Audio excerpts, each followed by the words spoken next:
Thank you.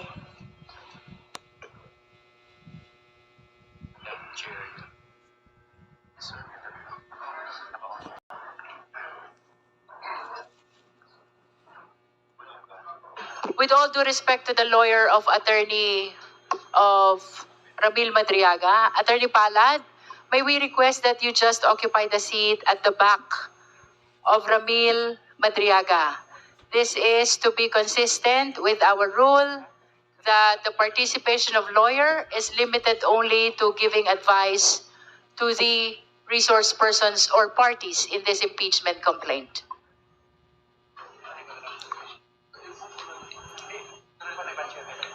Please provide a chair at the back of Madriaga for Attorney Palad.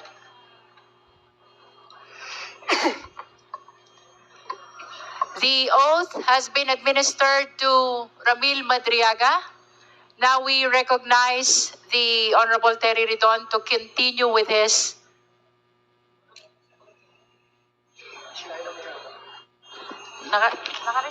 Madam Chair, The Honorable De Lima is recognized. before the questioning of the Honorable Terry Ridon, this representation wishes to make a disclosure. You may proceed, Honorable De Lima. Thank you, Madam Chair. I wish to inform this committee that sometime in November 2025, I received a letter dated November 17, 2025, a handwritten letter from the resource person, Ramil Madriaga. Nandito po yan. November 17, 2025, handwritten letter addressed to me and sent by Ramil Madriaga. This was coursed through his counsel, Attorney Raimundo Palad. Now, when I received this, because the letter here says about his being unjustly accused and detained, and said that it is because he helped a group of farmers in Mariveles. May tinulungan daw po siyang grupo ng mga farmers ng Mariveles na mga biktima ng land grabbing. At tinuturo po niya si former spokesperson Harry Roque na nasa likod nito. At sabi niya, kahit yung una niyang kaso ng kidnapping, kasi dati na po siyang kinasuhan in 1997 ng kidnapping, ay na-convict siya sa trial court pero na-acquit siya sa Supreme Court on appeal or on review. So humihingi po siya ng tulong sa akin dito sa sulat na ito, which is handwritten.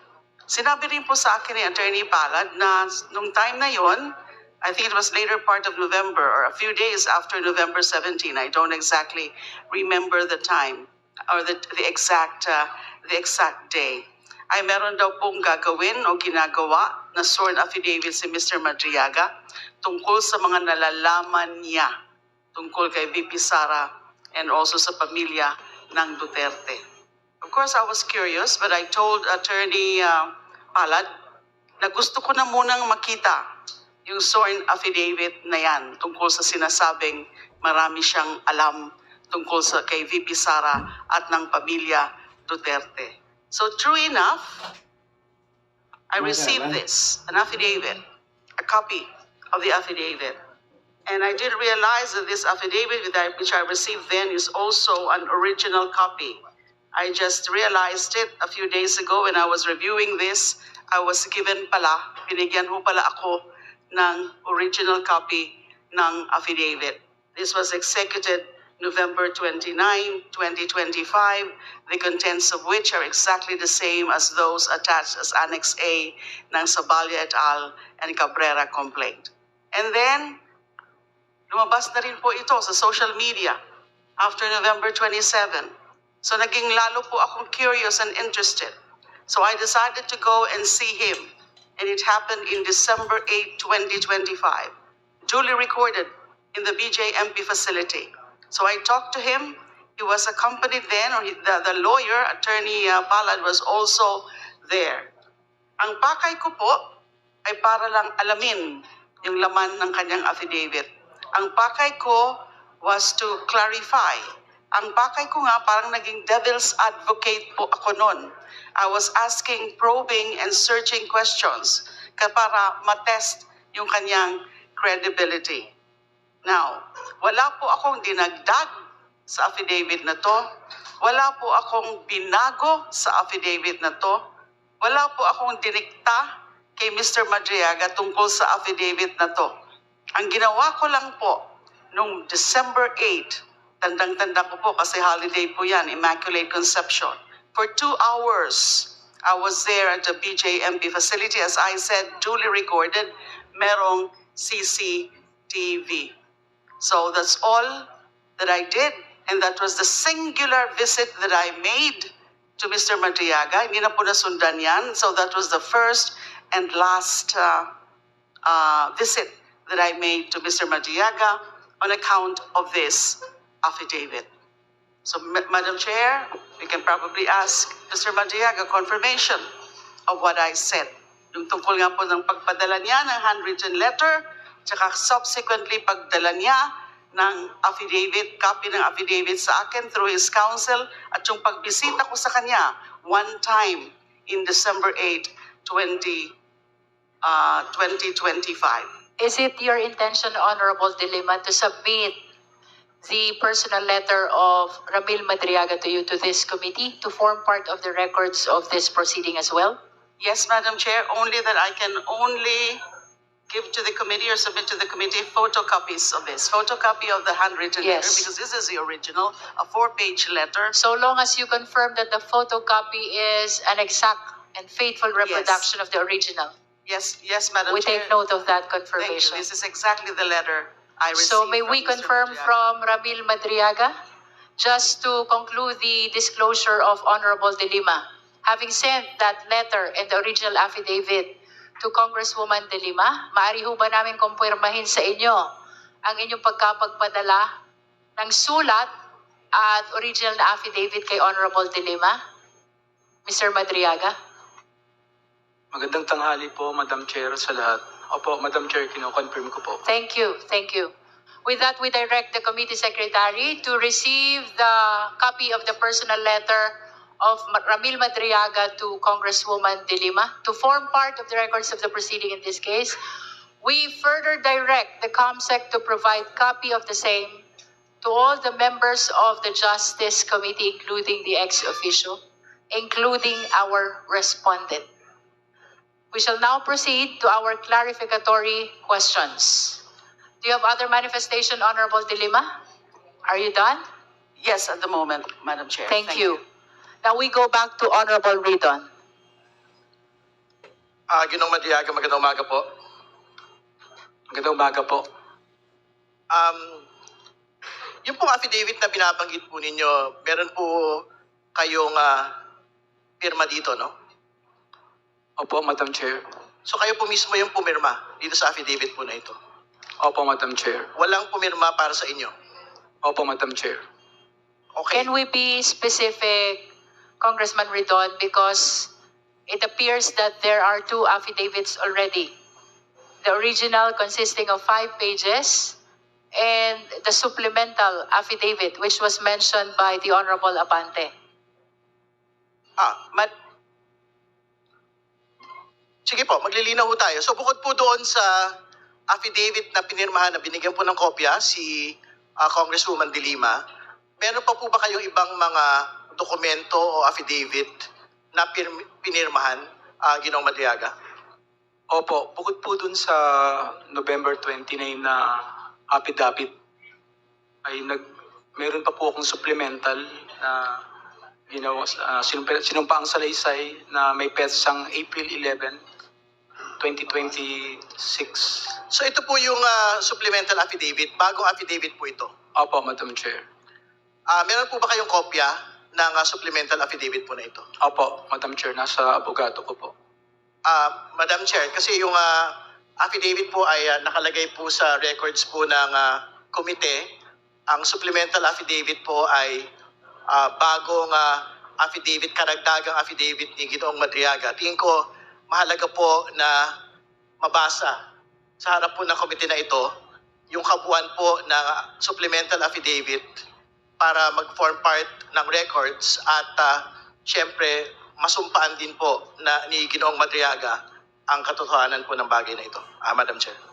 So there is a request for Madriaga to read his supplemental affidavit. Do you have with you the copy? Opo, Madam Chair. Yes, if there are no objections from the members, then we give the floor to Madriaga to read his supplemental affidavit. Madam Chair. For the guidance of the members, we also direct the COMSEC, if it is possible, to flash in the screen the supplemental affidavit of the resource person as he read the same. Kindly provide as well copies of the supplemental affidavit to all the members. And flash the same in the screen as the resource person read the contents of the supplemental affidavit. You may proceed, Mr. Madriaga. Please read your supplemental affidavit. Opo, salamat po, Madam Chair. Supplemental affidavit. I, Ramil L. Madriaga of legal age, Filipino and with address at care of Annex 2, BJMP Camp Bagong Diwa, Taguig City, after having been duly sworn in accordance with law, do hereby state: 1. I am currently a detainee at Camp Bagong Diwa, Taguig City, for charges of kidnapping, criminal case number RMNL-22-05157-CR and R-MNL-22-05158, pending before the Regional Trial Court, Branch 21, RTC Manila. 2. On November 29, 2025, I executed an affidavit which was subscribed and sworn to before Attorney Cynthia Viñas Pentonal on the same day. In my affidavit, I narrated my involvement with then President Rodrigo Roa Duterte, PRRD, his daughter Sara Duterte, Sara, other members of their family, and their close associates. More specifically, I provided a personal account of the various works I did for the aforementioned individuals, including campaign and organizing activities, intelligence gathering and sabotage, and transportation of large sums of money under the direct instructions of either PRD or SARA. 3. With my consent, my affidavit was submitted and referred to the Office of the Ombudsman through a letter dated December 15, 2025. 4. After I executed my affidavit, I learned that Sara denied any affiliation with me and that she has no personal or professional relationship with me. She added that she has never given me any instruction of any kind.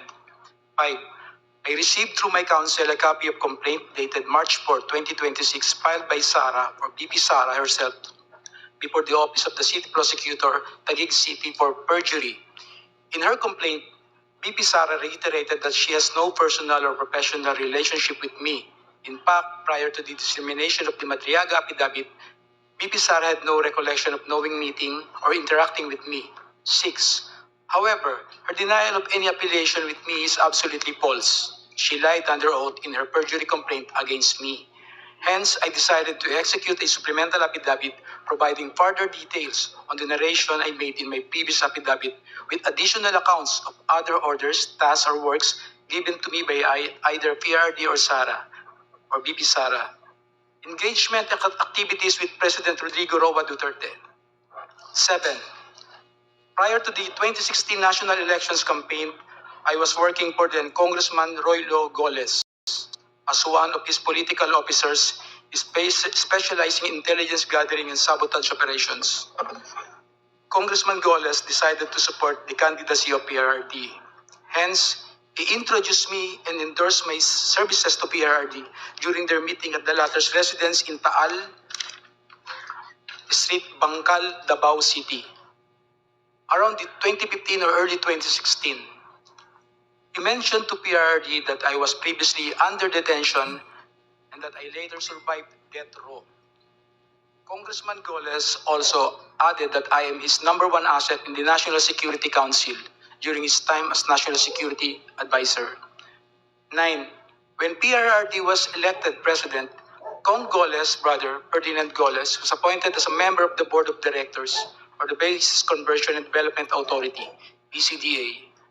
On the other hand, PRRD directed me to serve as a counterintelligence agent for the National Security Council. 10. However, I was never under the employ of the Office of the President or any government agency. Instead, I was directly employed by PRRD. I received my salary from a certain Canlas, a PNP officer, provisionally from Davao, at the start of every month in the amount of 100,000 pesos to 150,000 pesos in cash. 11. As part of my duties, PRD specifically instructed me to monitor, operate, and sabotage former Senator Trillanes. However, PRD was apprehensive in ordering the assassination of Senator Trillanes because of the latter's support and contact in the armed forces of the Philippines. 12. Sometimes in 2018, PRD asked BP Sara, to go to his home in Taal Street, Bangkal, Davao City, to discuss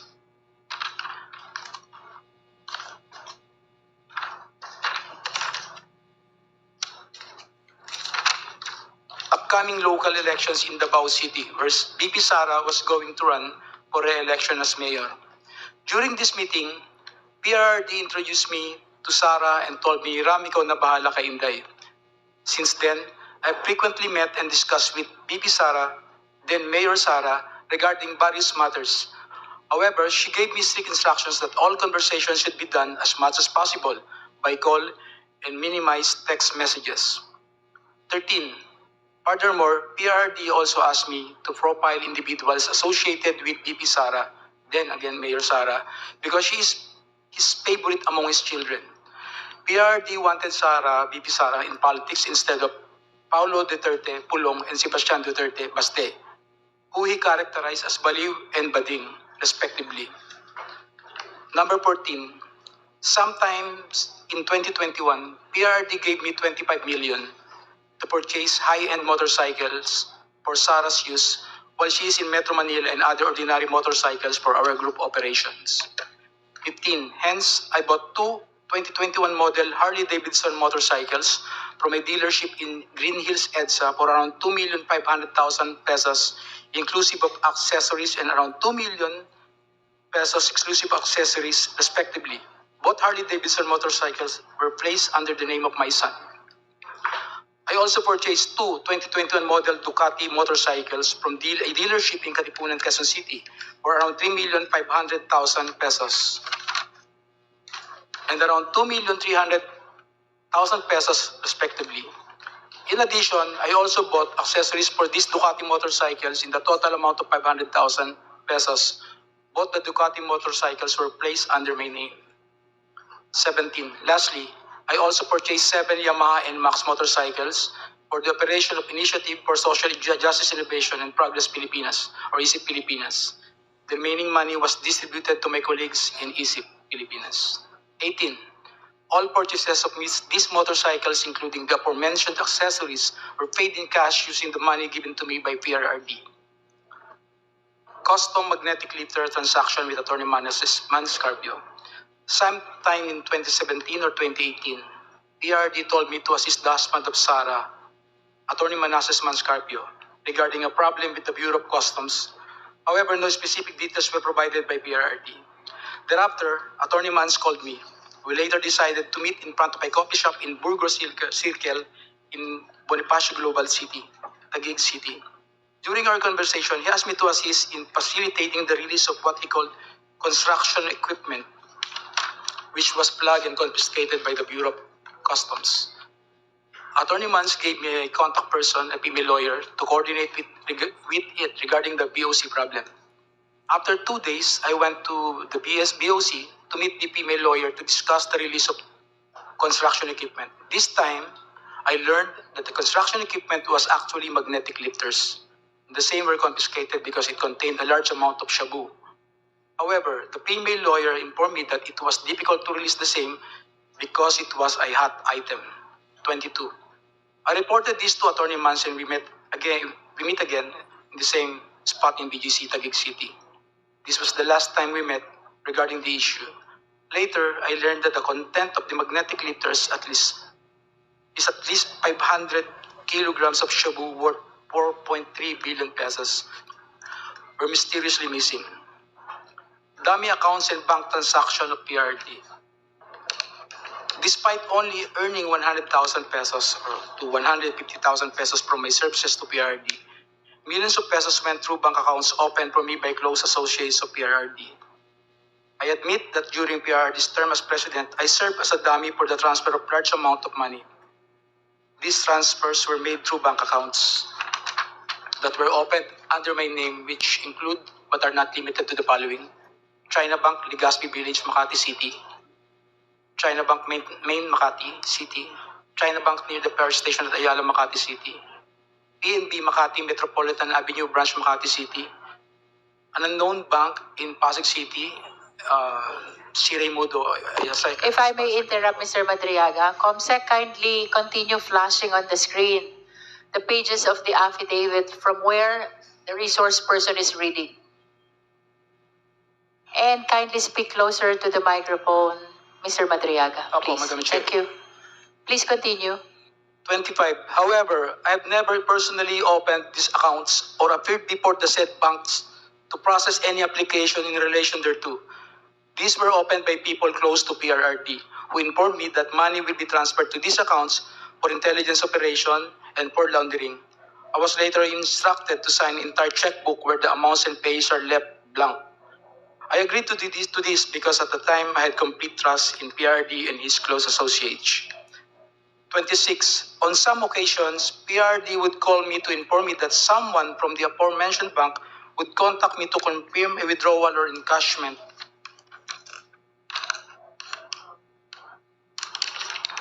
Of checks. There were also instances that where PRD would instruct me to personally visit the said banks to pick up the money and bring it to Malacanang or to the designated individuals. I distinctly remember that PRRD directed me on 3 separate occasions to pick up 100 million from a bank inside the mall in Lubao, Pampanga, which were all delivered to Malacanang. On another incident, I was informed by PRRD that the 2 land bank managers' check which were to be delivered to one of our safe houses in Eastwood, Quezon City, in the amounts of 84,200,000 pesos and 4,800,000 pesos, respectively, were issued under my name.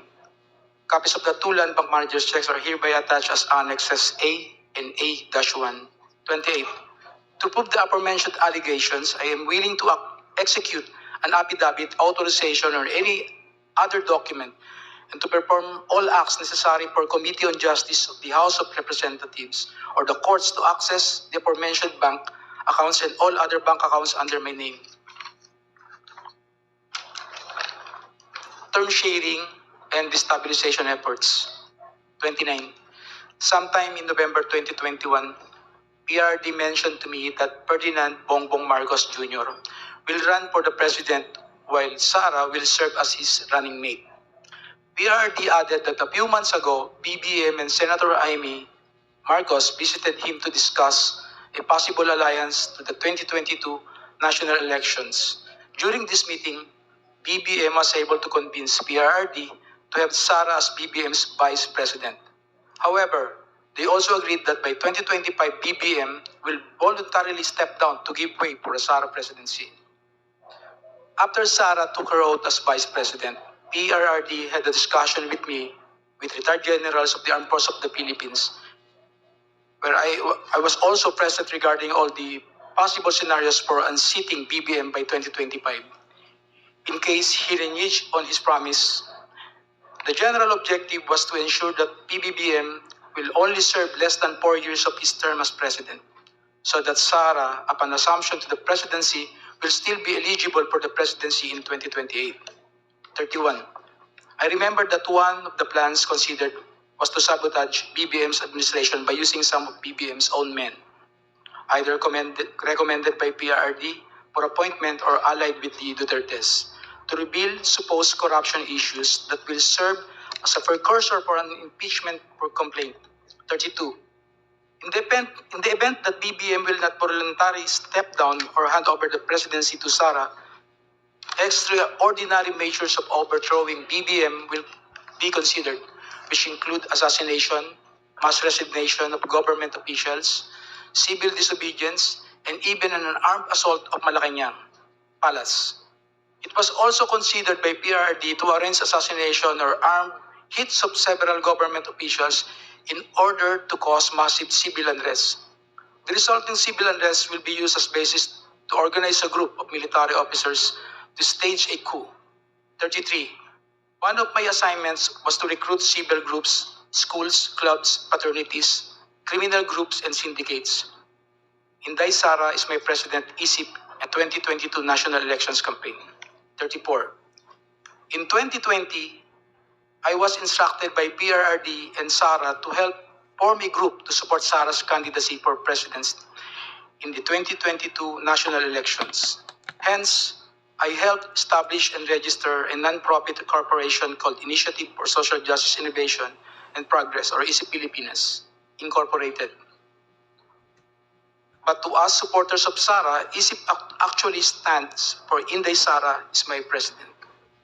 I helped establish ISIP together with some friends of BP Sara and alumni of San Sebastian College of Law, SSC Law, including Assistant Special Prosecutor Ryan Ray Kilala of the Office of the Ombudsman and his wife, Aurea Fortuna Kilala. A screenshot of one of ISIP's video conference meetings where Sara and Attorney Ryan were present is here to attach as Annex B. A photo of Attorney Reynold Bunsayak wearing an Inday Sara is my president is here to attach as Annex B-1. 35. I got close with Attorney Ryan, who was previously a professor of Sara and former associate dean of SSC Law.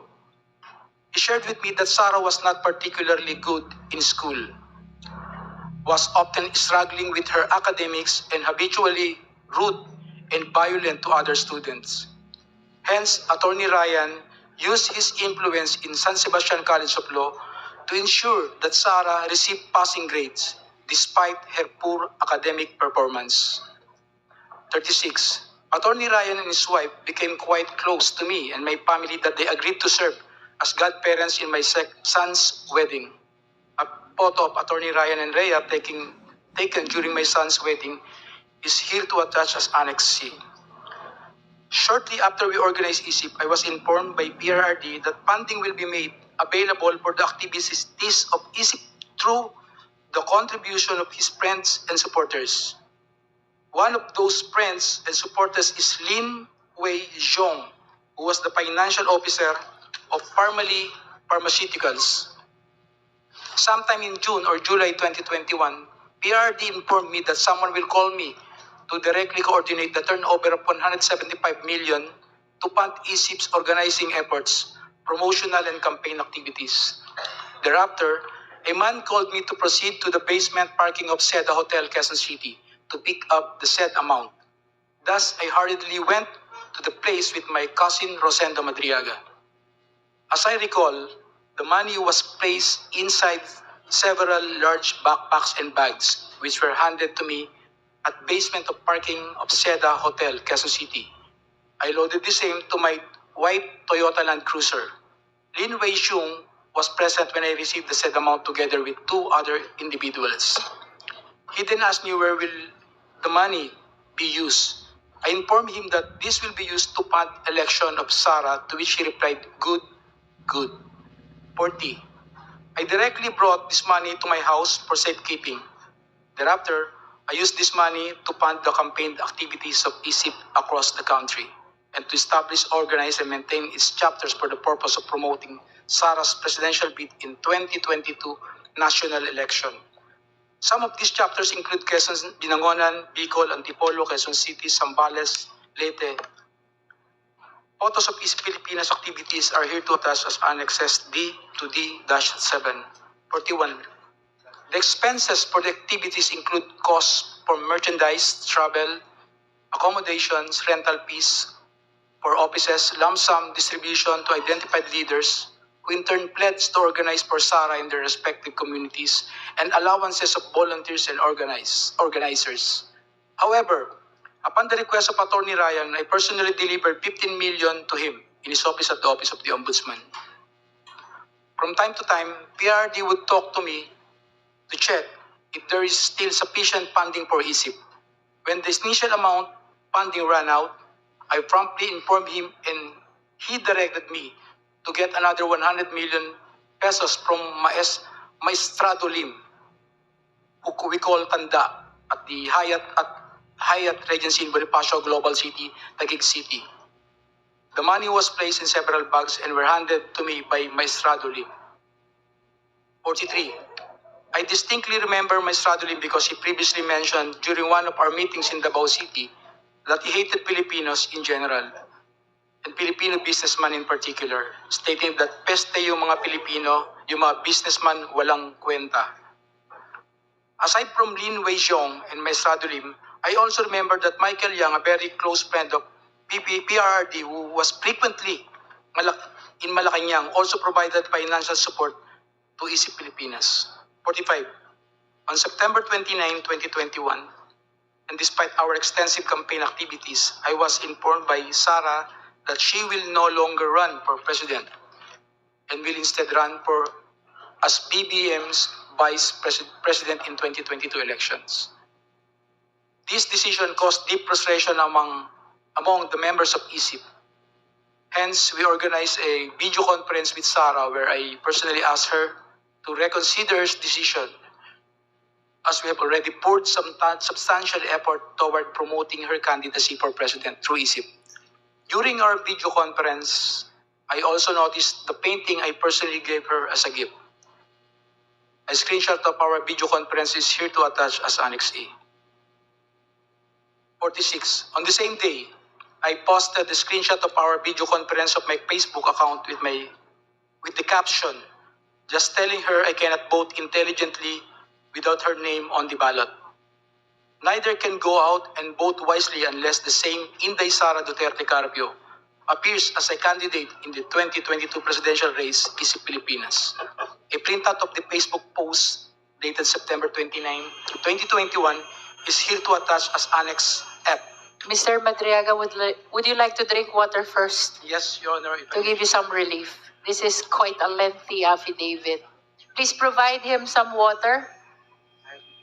Thank you po, Madam Chair.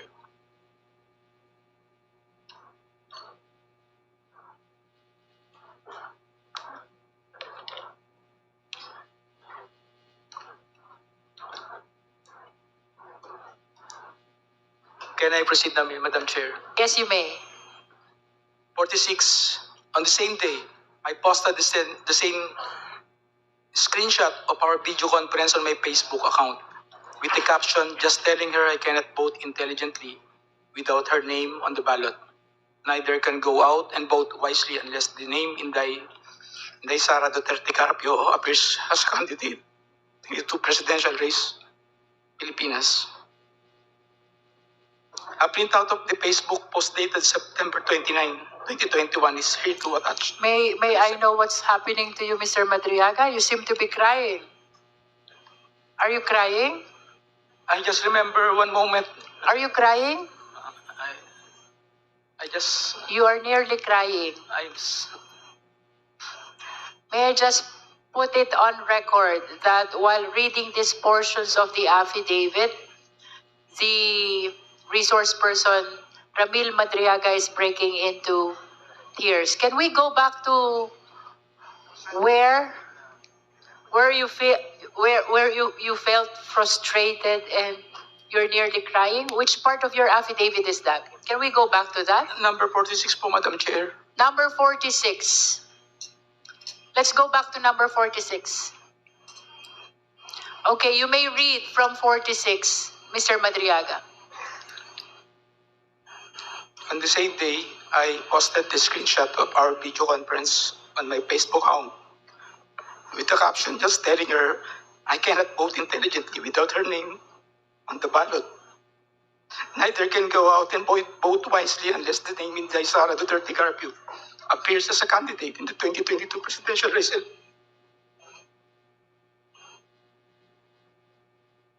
Would you like 47. to say something No, about why you are crying on this part of the affidavit? no, hindi naman, malungkot lang po. Malungkot. Okay, please proceed.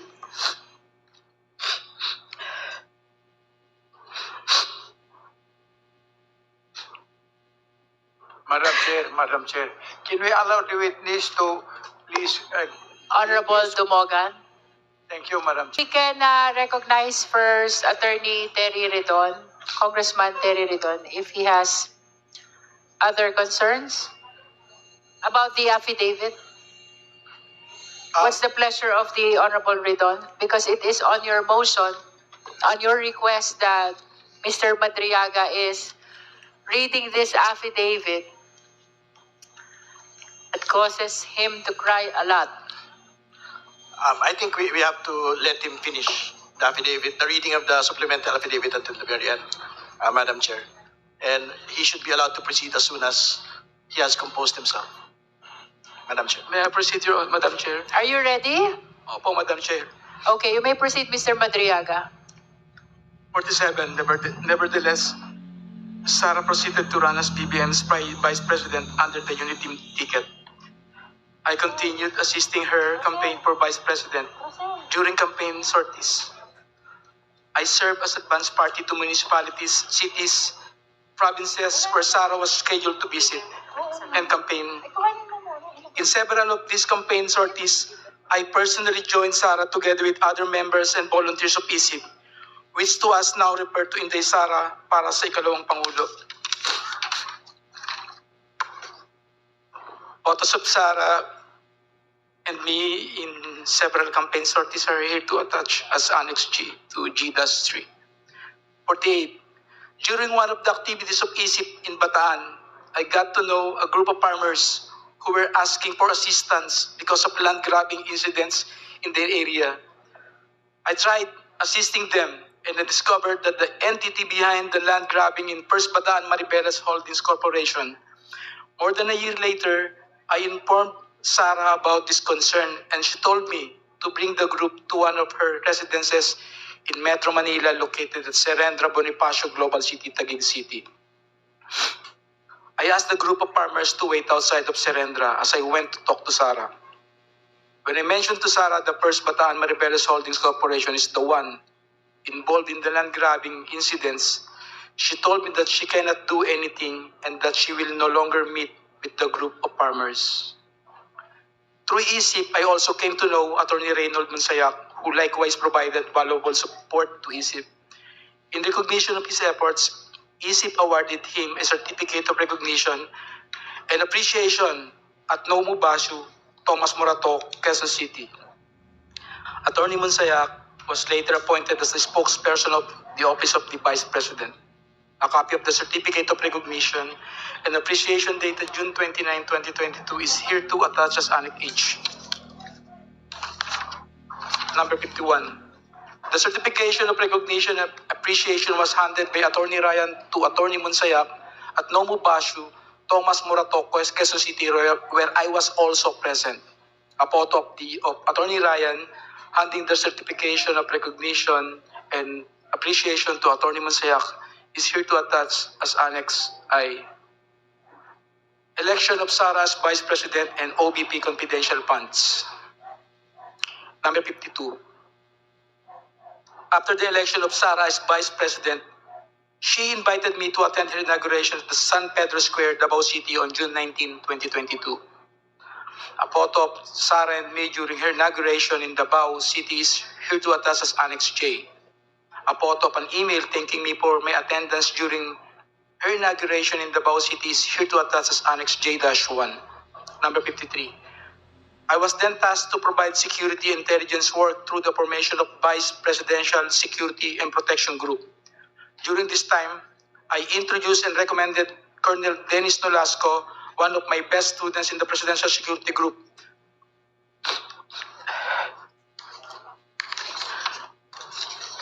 to assist this matter. Number 54. Colonel Nolasco then tapped the services of Colonel Raymond Dante Lachica to head the BPSPG. Afterwards, I worked with both Colonels Nolasco and Lachica from July 2022 to April 2023 for tactical transport services, security of Sara and other VIPs, handing and conveying and highly confidential information, and the transportation of large amount of money to several persons as instructed by Sara. money deliveries under the instruction of Sarah. In the morning of December 20, 2022, Sarah called me and she said, "Sir Ram, please coordinate with Colonel Nolasco. Meron tayong deliver sa San Pablo, Laguna, sa night street at sa Ombudsman." Sarah added, "Bawi tayo sa kanila later." Later, I received a text message from her indicating the places of delivery, which include San Pablo, Laguna, Night Street, Office of the Ombudsman, and the corresponding contact numbers. Number 56. Later that morning, Colonel Nolasco sent me a text message directing me to go to the DepEd Central Office in Pasig City, beside Ultra, at around 1:30 p.m. for the transport. Transport is a shorthand for delivery or transportation of large sums of money between Colonel Nolasco and me upon the instruction of Sarah. After receiving the text message, I hurriedly prepared and went to the DepEd Central Office together with 4 other individuals: Richard Babagay, Arman Villanueva, a certain Chip, and a certain Ruel. Number 58. Richard and I were aboard my blue Toyota FJ Cruiser, while Arman, Ruel, Noel, and Chip came in Toyota Grandia with the sticker Inday Sara Champura Duterte attached to both sides of the van. Richard was driving my blue Toyota FJ Cruiser and Chip was driving the Toyota Grandia. A part of the Toyota Grandia with the sticker Inday Sara Champura Duterte on both sides of the van is here to attach as Annex K. A photo of my blue FJ Cruiser is here to attach as Annex K-1. Number 59. As we parked my Toyota FJ Cruiser near the main entrance of DepEd, Colonel Nolasco appeared from the main entrance and approached our vehicle. I alighted to the vehicle to meet Colonel Nolasco and we talked while we waited for the arrival of Colonel Lachica. He mentioned that they will also provide a red Mazda sedan, which will be used to deliver the money to the Office of the Ombudsman. At around past 3 or 4 p.m., 2 government vehicles with red plates entered the DepEd compound and then Colonel Nolasco told me, "Ayan na, ayan na." Colonel Lachica appeared with a lady who I later learned to be Special Disbursement Officer Gina Acosta. Thereafter, 4 large dark bags were unloaded from the vehicles. 3 large dark bags and 1 lighter colored and relatively smaller bag. Colonel Nolasco told me that each bag contained around 30 million pesos to 35 million pesos. The 4 bags were brought to where Colonel Nolasco and I were standing, which was near my blue Toyota FJ. Afterwards, I signaled Arman and Richard to load the same to our vehicles. The two large dark bags were placed in the Toyota Grandia and 1 large dark bag and 1 lighter colored bag were placed in my blue FJ Cruiser. The bags loaded to the Toyota Grandia were to be delivered separately to San Pablo, Laguna, and Nomu, Bashu, Tomas Morato, Quezon City on the same day. The remaining bags, initially loaded to my blue FJ Cruiser, were immediately transferred to the red Mazda sedan prior to our departure from the DepEd compound and were to be delivered to the Ombudsman parking lot the following day. Then, the red Mazda sedan proceeded directly to my residence in Cainta, Rizal, and was driven by Noel. Before leaving DepEd Central Office, Colonel Nolasco told me to get my share from the said bags, and he and Colonel Lachica have already taken theirs.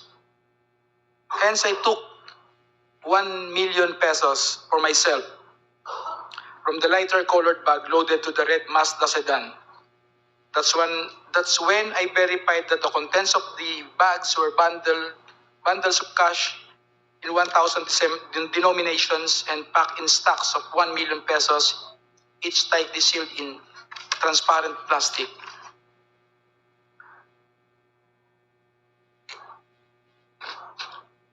We, Blue Toyota FJ Cruiser and Toyota Grandia, left DepEd Central Office past 5 p.m. heading to San Pablo, Laguna. As we approached Laguna, I called the contact number provided by Sarah, informing the designated recipient that we are on our way. However, I was directed to proceed to Cabuyao, Laguna instead. We arrived in Cabuyao, Laguna past 8 p.m. and were then instructed to proceed to an area inside the industrial park to meet individuals who were designated to receive the purse bag for a politician in Laguna.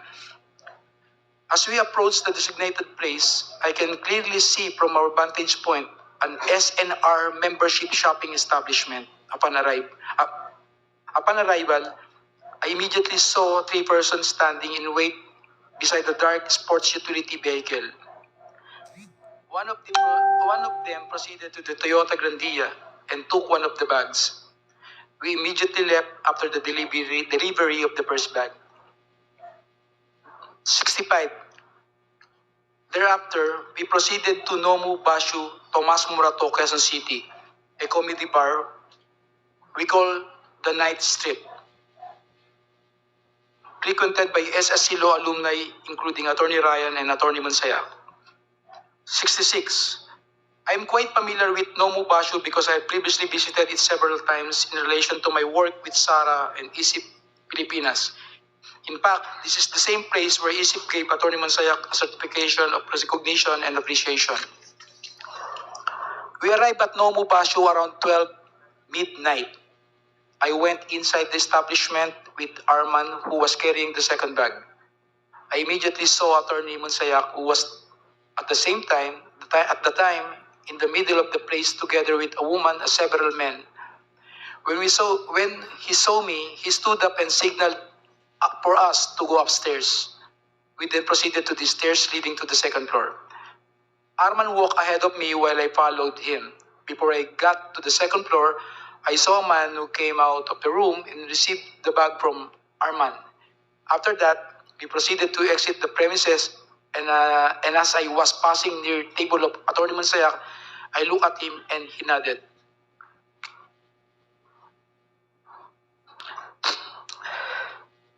And we completed the delivery to Nomu Bashu. We stopped to eat around the area while eating. I told Arman and Richard to meet me at my house in Cainta, Rizal, later that day at 8 a.m. Number 70. At around 8 a.m. the same day, the team met in my residence at Cainta, Rizal before we traveled to the last location, OMB parking area.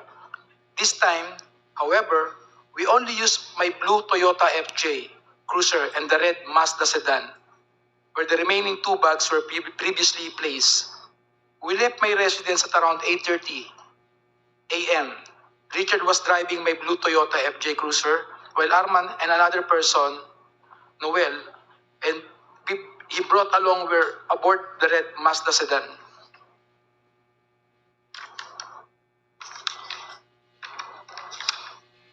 '71. When we arrived, the guard gave a signal directing us to park in a specific area in the Ombudsman parking lot. We proceeded to the specific area and parked red Mazda sedan where the remaining 2 bags of money were placed. We left the keys on top of the left front of the wheel, which is our usual practice for delivering large amounts of money. 72. Previously and upon direct instructions of PRD, Sara, I've also delivered money to Ombudsman Samuel Martirez or Attorney Ryan, which I usually place inside an open trunk of a designated car. Number 73. After completing the last delivery, we left the Ombudsman compound aboard my blue Toyota FJ Cruiser. A few years later, I read from several media reports that 125 million OBP confidential funds in 2022 were reportedly utilized in just 11 days. This is wrong because I personally disposed the money in less than 24 hours. Sara attempted to visit me at Annex 2 BGMP Camp Bagong Diwa.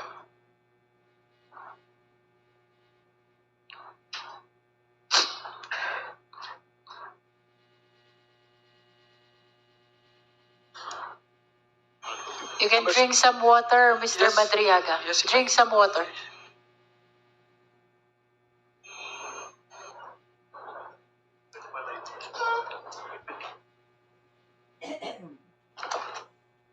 Thank you po, sir.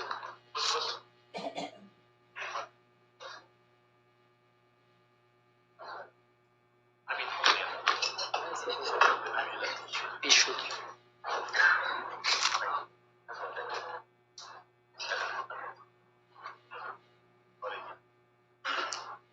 May I proceed, Madam Chair po? Feel free to start whenever you want.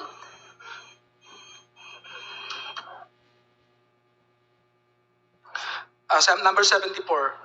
A few years later, I read from several media reports that the 125 million pesos OBP confidential funds in 2022 were reportedly utilized in just 11 days. This is wrong because I personally disposed the money in less than 24 hours. Sarah's attempt to visit me at Annex 2, BGMP Camp Pagundiwa. Number 75. Sometime in October 2025, after I got arrested for alleged kidnapping, I was called by Jail Warden Jose Marie Sabiniano in his office. As I made my way to the office of Jail Warden Sabiniano, I was surprised to see Sarah through the metal railings of the passageway. She smiled and waved at me. Number 76. When I entered the office of the Jail Warden Sabiniano, he asked me if I know Attorney Joyce. I replied, Joyce dapat, and Jail Warden Sabiniano handed me a phone. When I said hello, I recognized the voice of Sarah, and she asked me about my well-being and conditions inside the detention facility. She was also apologetic for failing to do something or assist in my ongoing criminal case. 77. Frankly, I felt bad and disappointed given that Attorney Harry Roque filed the case against me in retaliation after I tried to expose his land-grabbing activities in Maribeles, Bataan, together with his Philippine offshore gaming operator partners. As I previously mentioned, I was merely trying to assist the farmers of the said area who were supposed to be awarded of their certificate of land ownership award by the Department of Agrarian Reform, but fell victim to Attorney Harry Roque's activities. Attorney Roque and his POGO partners wanted to convert the said place into a POGO hub after he facilitated the transfer of at least 60 land titles to First Bataan Maribeles holding corporations. In fact, Danny Coral, President and Chief Executive Officers of First Bataan Maribeles Holding Corporations, is also an incorporator of Lucky South 1999 Outsourcing Incorporated and Lucky South 1999 Corporation, which were involved in POGO operations in Pampanga. Number 80, more importantly, I felt betrayed that despite all my efforts to support Sarah, to the extent of even committing high-risk acts for her and her family, she did not lift a finger to stop Harry Roque, who is her known ally and supporter, from filing the unfounded kidnapping case against me. In witness hereof, I have here and to set my hand this April 2026, April 11, 2026 in Taguig City, Apayat, signed Ramil Madriaga. That will be all your, Madam Chair. Thank you, Mr. Madriaga. Are you okay? Yes, Madam Chair, I'm okay. You think you are in the best position now to give your testimony? Yes? Yes, Madam Chair. You want a house doctor to check on you first before we continue? No, You're na po. okay? I'm okay, Madam Chair. Okay. Thank you. Are you ready for clarificatory questions on your affidavit? Yes, Madam Chair. All right. Thank you. Now we recognize again the Honorable